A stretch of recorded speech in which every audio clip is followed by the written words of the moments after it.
অজানা রোগে একের পর এক গরু মৃত্যুর ঘটনায় এবার কলকাতা থেকে দুর্গাপুরের কাঁকসার মলানদিঘির সরস্বতীগঞ্জে ছুটে এলেন বিশেষজ্ঞ চিকিৎসক দল। বুধবার রাত্রি থেকে বৃহস্পতিবার সকাল পর্যন্ত আরও 2টি গরুর মৃত্যু হলো। এই নিয়ে মৃত গরুর সংখ্যা গিয়ে দাঁড়ালো 14তে। শুরু হলো রক্তের নমুনা সংগ্রহের কাজ, একই সাথে শুরু হলো সুস্থ গরুদের ভ্যাকসিন দেওয়ার কাজও। কিন্তু ঠিক কী হয়েছিল, রোগের নামই বা কী বলছেন বিশেষজ্ঞ চিকিৎসকেরা?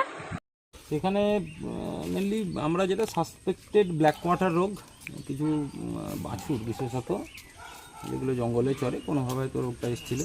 ব্ল্যাক কোয়াটার রোগের চিকিৎসা প্র্যাকটিক্যালি বলতে গেলে যেগুলো অসুস্থ সেগুলো গোয়ালে গিয়ে চিকিৎসা করা, আর হচ্ছে ভ্যাকসিনেশান, প্রিভেন্টিভ মেজার্স। আমরা খবর পাওয়ার পরেই কালকেই বিকেল থেকে এসেছিলাম এখানে, এবং কালকে কিছু এলিং অ্যানিম্যালের ট্রিটমেন্ট করা হয়েছে।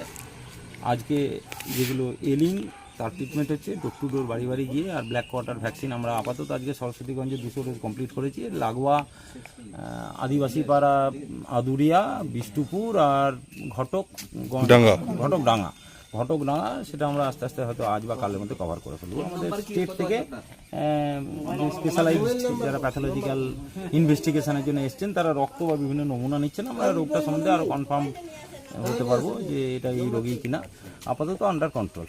কতগুলো মরেছে সরকারি হিসাবে? আপাতত আমাদের সরকারি হিসেবে 9 জনের মারা গেছে গত 7 দিন ধরে, তার আগে থেকে। সরস্বতীগঞ্জে একের পর এক গরু মৃত্যুর ঘটনায় এখনও চাপা আতঙ্ক রয়েছে।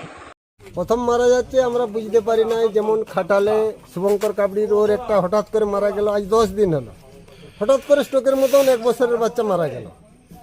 তারপরে গ্রামে আরও রায়পাড়াতে 2টো মারা গেল হঠাৎ করে, ওগুলোও 1-1.5 বছরের। হঠাৎ করে বুঝতে পারলাম না, আমরা বুঝতে পারছি না যে কী রোগ। সকালবেলা দেখছি মরে পড়ে আছে গোয়ালের মধ্যে। তারপরে আজ 4 দিন আগে একটা গরু জঙ্গলে, বড় জার্সি গরু, ওটাও মারা গেল, বুঝতে পারলাম না।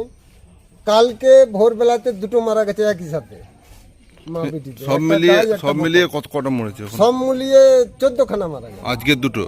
আজকের 2টো নিয়ে 14খানা আমার হিসাব। এরপরে আরো 2টো একটা কারুরই আছে, সবার খবরগুলোই পাই নাই। আচ্ছা, ঠিক। রাজ্যের মন্ত্রী প্রদীপ মজুমদারের তৎপরতায় তড়িঘড়ি বিশেষজ্ঞ দল কলকাতা থেকে ছুটে আসায় এলাকাবাসী অনেকটাই চিন্তামুক্ত হয়েছেন। কাকসা থেকে অনুরাধা সেনগুপ্তের রিপোর্ট, খাঁটি খবর।